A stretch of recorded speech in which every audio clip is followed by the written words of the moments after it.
Good afternoon, morning, or evening. Today we're going to be looking at in day 7 in unit 5, the related rates in calculus.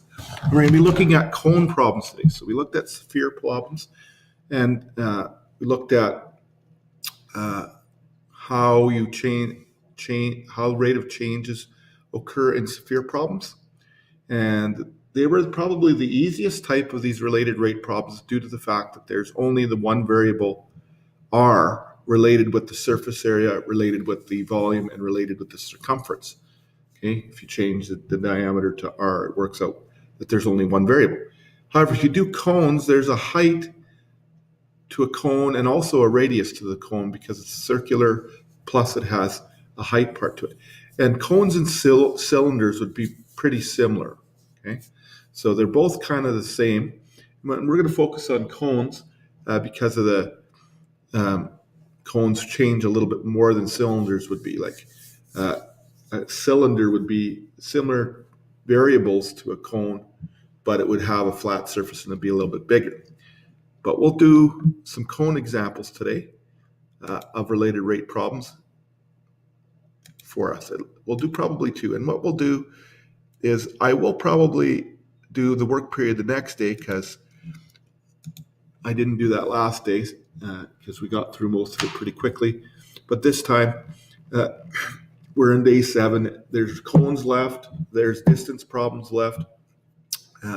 Maybe we'll take a look at a cylinder as well. And then we're basically done the areas that we need. So then we'll have a hand in. And this unit we definitely will have a quiz too, with one question from the graphing unit that we did just the assignment on as well. Okay, so let's go ahead, set up what we're going to do. Day 7, unit 5, related rates. And what we're going to look at today is we're going to look at cone problems. And we're going to look at the formula and the need for, because the formula has two variables in it, we're going to have a need for setting up a ratio.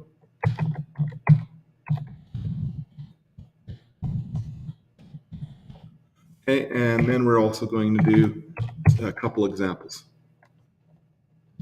And we'll save the practice for tomorrow, as I've got about 6 practice questions like this in there that Mr. Friesen has posted for us when he designed the course. So the first thing we're going to start with is that formulas with cones. Okay, so first of all, the most common one that's used is volume. So let's start with volume. Let's get my marker out here. I can find it. There it is.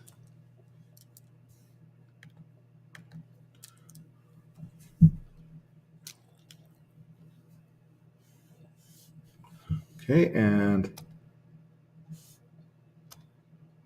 let's set that up. Let's do blue today. Okay, so a volume of a cone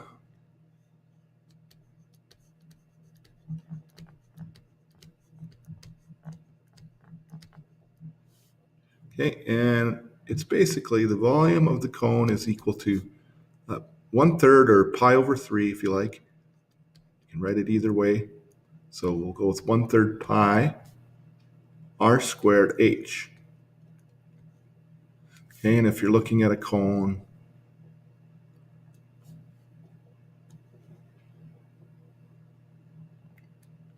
okay, you have to be careful with the height. It's the central height. It's not the slant height. Slant height, you might have to use Pythagorean theorem to figure out the slant height if you remember your grade 10 math. So the height's in there. The radius is in here. And then pi is just a ratio. And that's basically the two that you need. And don't forget, don't get mixed up with the slant height and the height of cone as you go. Okay, also there is a surface area one. Let me just find that one here.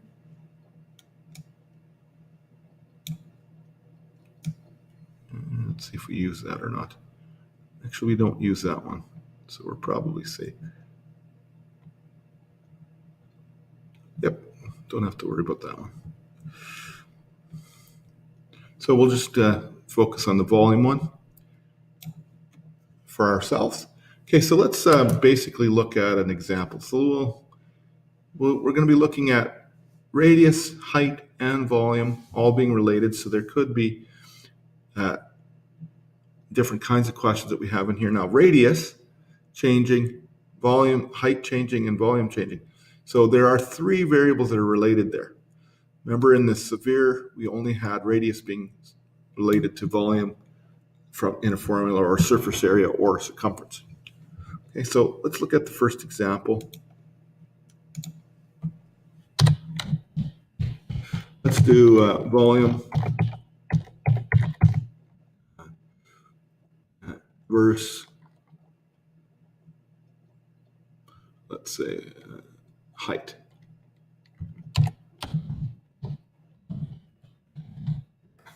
Okay, so if we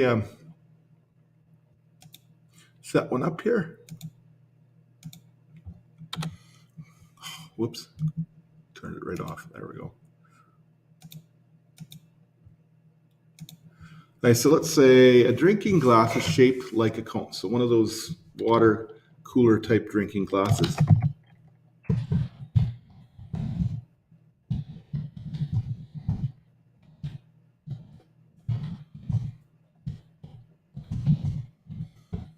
Okay. And is being filled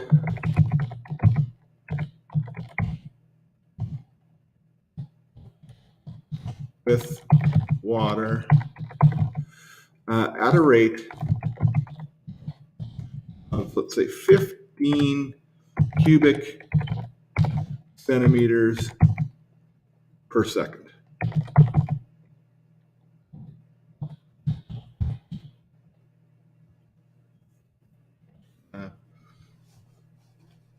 Okay. And then it will give you the dimensions of the glass. The glass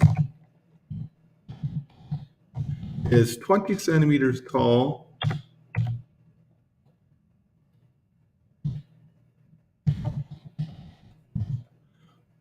and has a radius of, let's say, 4 centimeters. At what rate is the height of the water rising?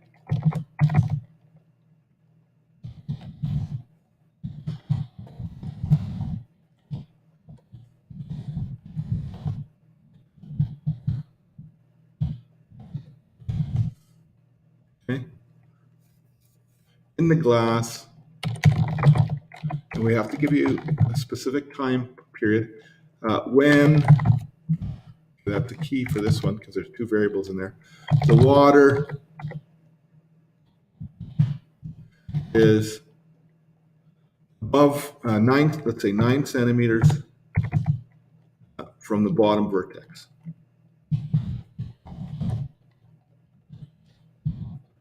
I guess we'll just say bottom vertex. We don't need, because we know that the vertex will be at the bottom. You won't have a cone glass that has a point at the top. Okay, so let's draw. The first step that we're going to do is we have to draw the situation out, okay, that we have to help ourselves out a little bit.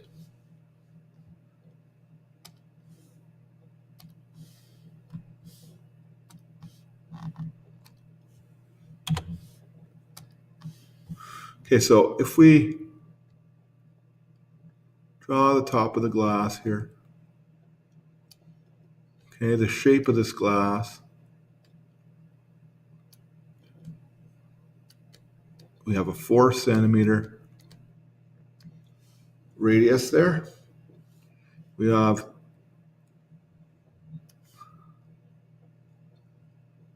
cone shape. And we know that the height is 20 centimeters.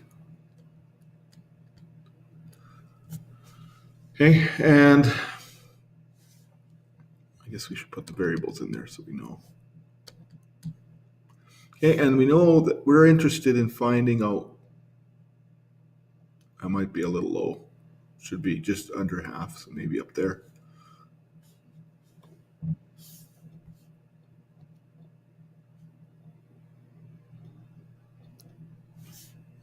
So I'm going to guess maybe a little bit higher than that.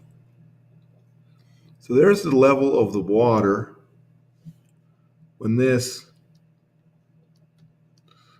the water height at 9 centimeters. That's a specific time. We have water going in. So we're adding volume, okay? And we're looking for how the height is changing up the side, okay? So the first thing is we do know all of that, plus we also know the rate of volume change.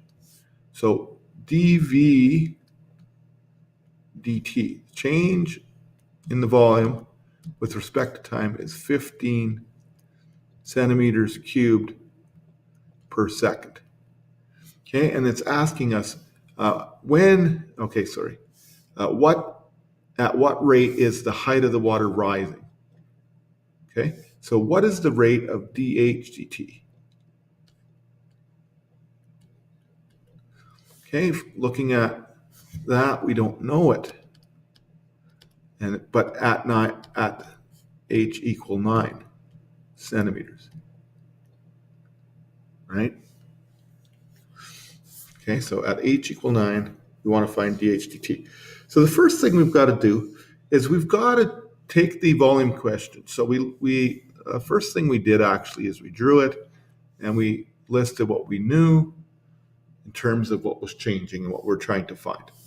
Okay. Second thing we do, so we'll just say list knowns and unknown.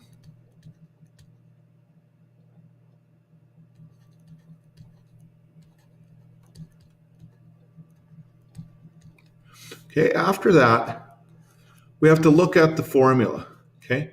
And we have to convert one variable, convert the volume expression into a one variable expression. Okay.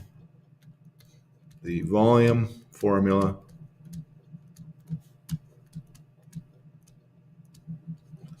into a one variable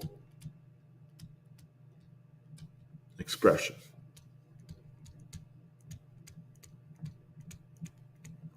Okay, so a one variable expression.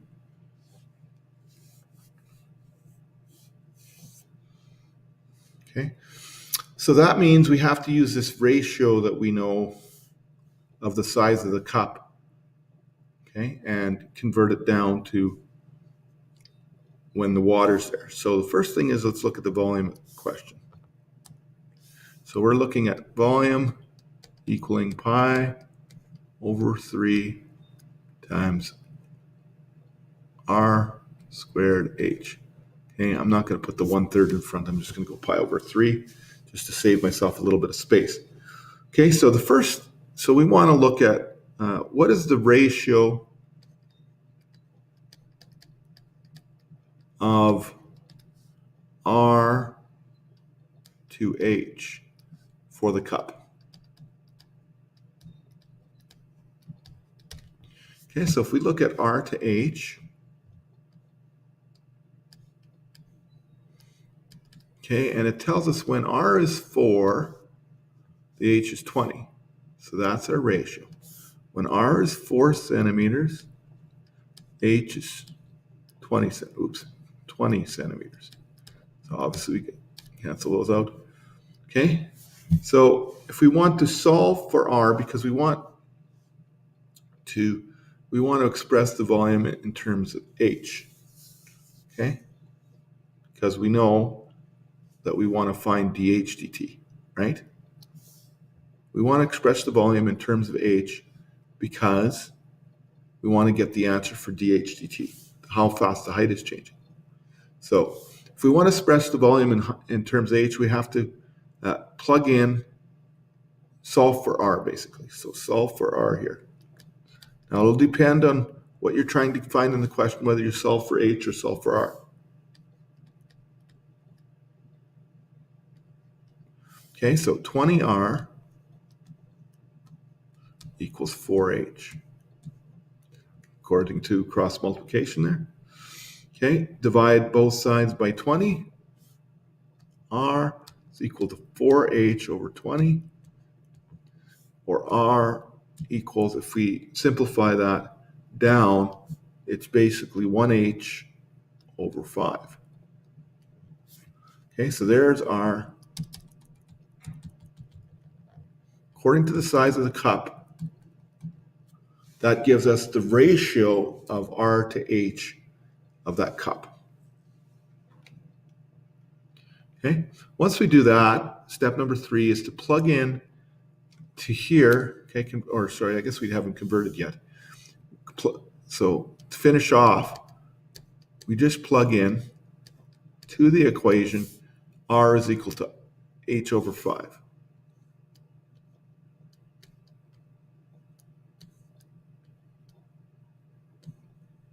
Okay, and then we simplify this down. So okay, H squared over 25 times H. Okay, now we can multiply that out. H squared times H is H cubed over 25. Okay, we got two fractions there, so we can multiply it together. So finally we get volume equals pi times H cubed over 75. Okay, and that's the volume. So that's our final expression in one variable. Okay, now in step 3, we use differentials to include or to solve for dH dt. Okay, so we've done that with spheres already, so it's just a differential equation now. Okay, so let's do this on, let's see how much space we used up here. Let's do this on the next page here. Okay, so now we've got the expression pi h cubed over 75 equals volume. So step 3, use differentials or derivative to relate the rates of change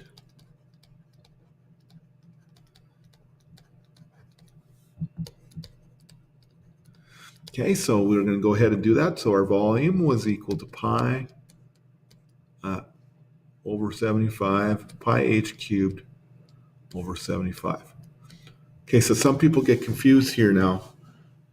Remember that pi over 75 is just a number.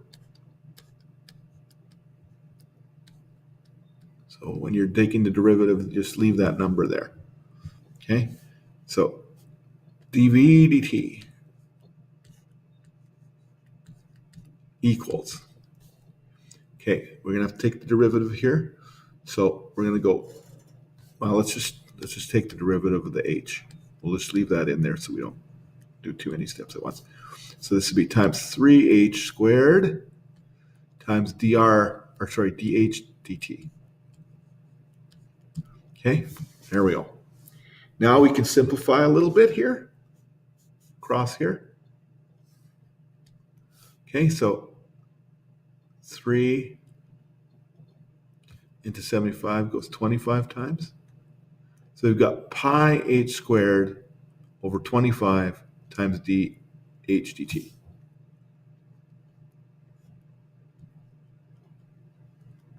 Pi over 25 times h squared times dh dt.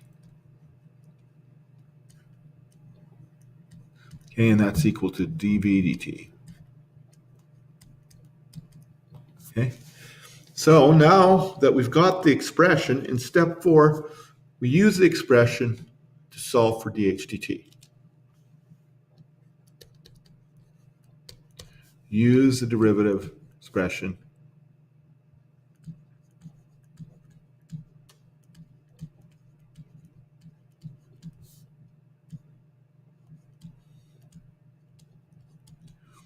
and solve for dH/dt using your variables. Okay, so we had dV/dt equaling pi over 25 h squared times dH/dt. Okay, so we know that dV/dt was 15 cubic centimeters a second.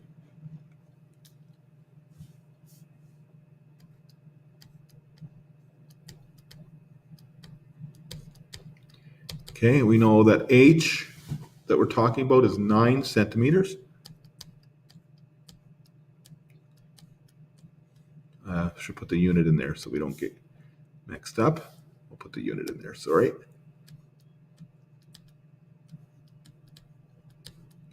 Okay, and we don't know what dH/dt is.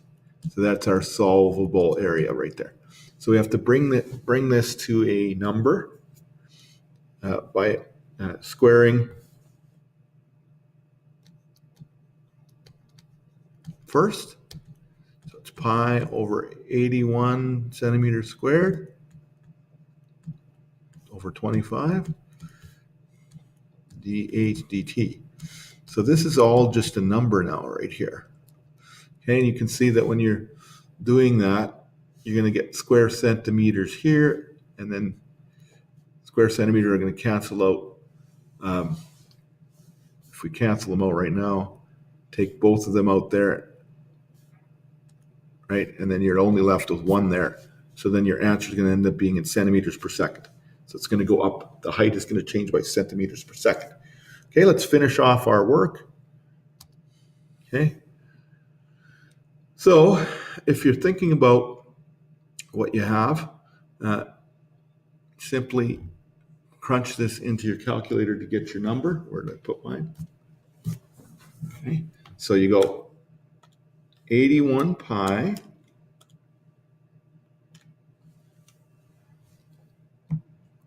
divided by 25. Okay, so it gives me a value like that. You can change it into a decimal if you want. It's basically 81 pi over 25. If you like in a fraction, right? That's what we have. But if you want it as a decimal, it's 10.18. Okay, so then it says 15 centimeters a second equals 10.18 times dH/dt. Okay, and we just divide 10.18 into 15. If we do that, we get 1.47. So dH/dt, we'll go to the nearest tenth of a centimeter, 1.5 centimeters per second. And that is how fast the height of the cone is changing. Okay, so the steps again, if we go back to the beginning. Okay, first of all, draw the situation, figure out what you know and what you don't know. Okay, you have to take the volume formula and convert it into a one variable formula by finding a ratio using the size of the container that's given. Okay, radius is changing, height is changing, volume is changing. Okay, once you've got that ratio and converted it into a single variable equation, you then take the differentials or derivative with respect to time of all the variables. So that's why we're doing implicit differentiation. Okay, got that done. Once you've got that done, you sub in what you know at the given particular time that you're interested in, at that specific height of 9 centimeters. Sub everything in and solve for the unknown variable that you're looking for. Okay, so that's a typical question in cones. Okay, so we got about 25 minutes in. So we'll do, like I said, I'll save the work for tomorrow. We'll do one more. We'll do an inverted cone, I think, next. Because often, if you think about piling grain up and things like that, that's also a common type of a cone problem. Okay, so let's do an inverted cone problem for our second example, and then tomorrow I will open up the sheet with 6 practice questions. I'll show you what it looks like today, or maybe even I'll open it up, but I'll give you all day tomorrow because this is going to take us about closer to that 40-minute range. And again, there are some schools here that only have the 45-minute class that they're doing DL in, so we want to keep it so that they have time too. So let's say this is example 2, and we'll talk about a pile of wheat. Let's say wheat is being piled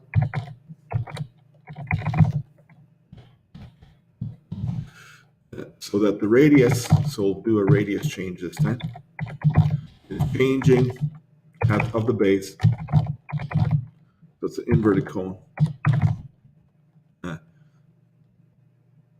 It's always 3 times the height of the cone. Okay, so we'll just give you the ratio. We'll do that as well.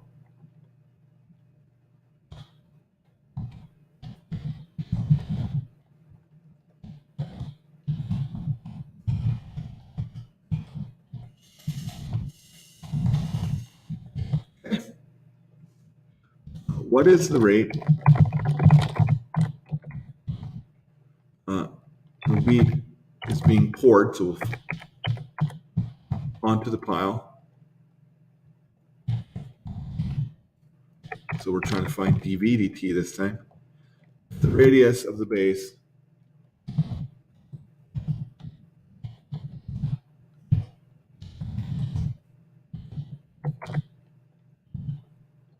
is rowing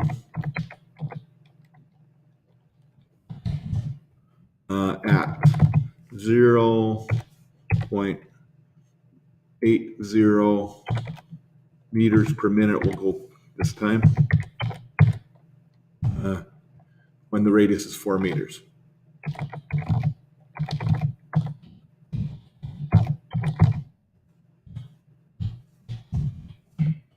All right, so the first thing we're going to do is the same kind of idea. We're going to draw this pile of, so this is a finding a different variable. We're going to draw this pile of wheat.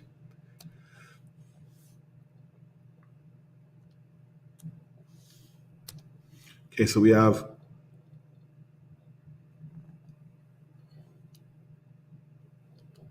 know that when the radius is 4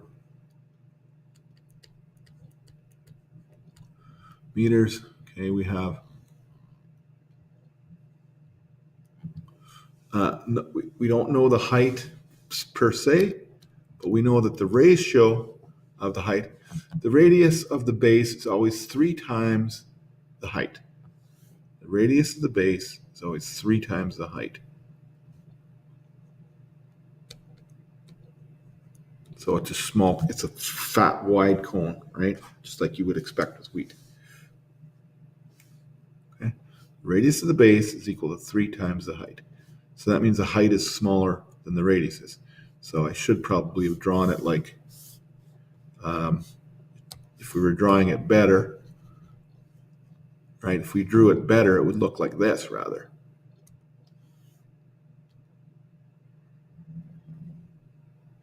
Great big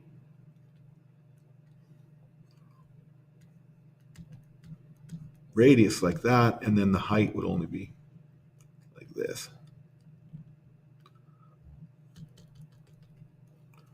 Right? Okay, and then it's pouring on there. Okay, so we don't know what dV dt is. Okay, we don't know how much cubic meters per minute we're putting on. That's unknown, but we do know dr dt.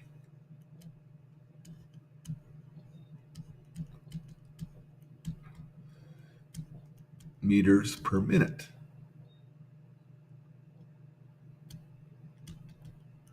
Okay, at R equal 4. Okay, so, and we do know the ratio here. So the first thing is we have to eliminate the H.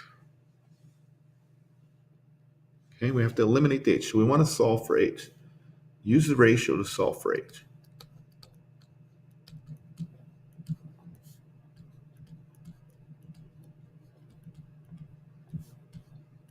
Okay, let's solve for H. So we just have to divide by 3. H is equal to R over 3. Okay, it's a third of the radius.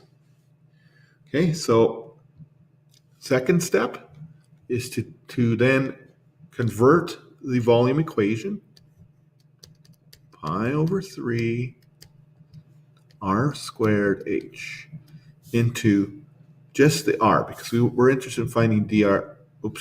We're interested in finding the volume. So we need just R in there, so that we don't have to plug in the H, because we don't know anything about the H. We know that the R is 4, so I get rid of the H. Okay, so dV dt is equal to 1 pi over 3. Okay, R squared times R over 3. Okay, so then, sorry, don't put dV dt there. Let's just leave it as volume until we solve the equation first. My mistake. Okay, and then we're just going to crunch this down. Volume then is equal to pi R cubed over 9.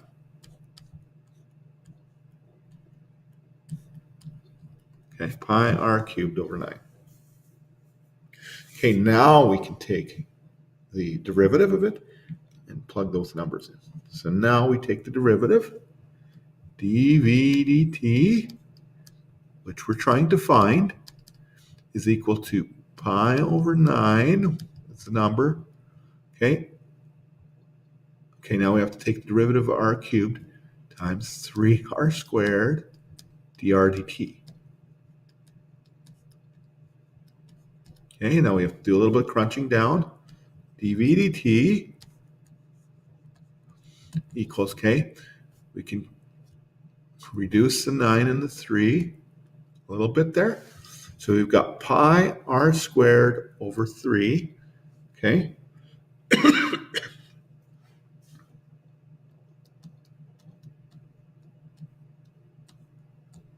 E times dr dt.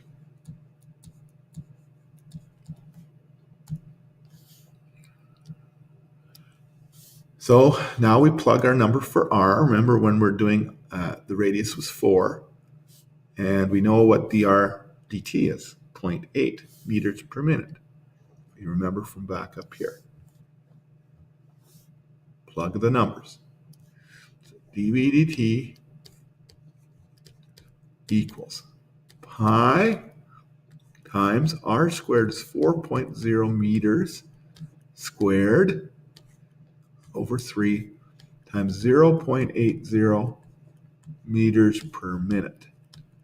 So we can see that when we multiply this out, we're going to get cubic meters per minute. Okay, so R squared is 16. So we get 16 pi meters squared over 3 times 0.80 meters per minute.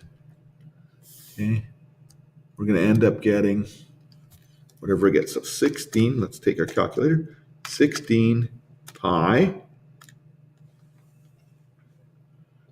okay, divided by 3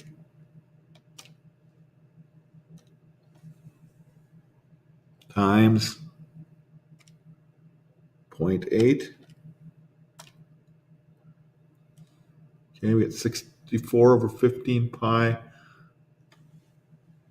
meters cubed minutes per minute, or if you like it as a decimal, to the nearest decimal, 13.4.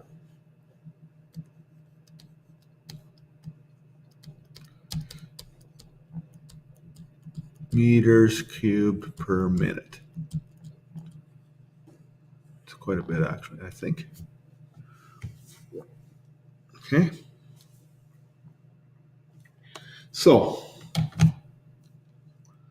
that takes us to, where are we here? That takes us to a good 35 minutes. So for tomorrow, I'm going to give you the practice questions. So let's just take a look at them. What they'll look like. There's 6 of them, I believe. So let me just bring that up here for you.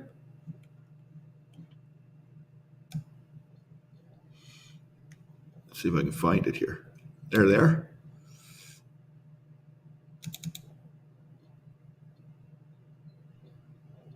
Okay, so because we're running out of time today, used up a lot of time doing 2 examples. Okay, I've got 6 related rate cone problems that Mr. Friesen made up. Okay, and you can try these. You don't have to do them all, but try a few of them, and I'll post that with the solutions. And that's what you can work on tomorrow for some practice. Okay, so that's where we'll stop today. And tomorrow you can work on that. And then the next day we'll get into distance problems with use of Pythagorean theorem for related rates. Not the same distance problems that we did before with calculating, a minimum cost or optimization problem. Okay, so we'll see you tomorrow. You can work on that. And the next lecture will be the day after that.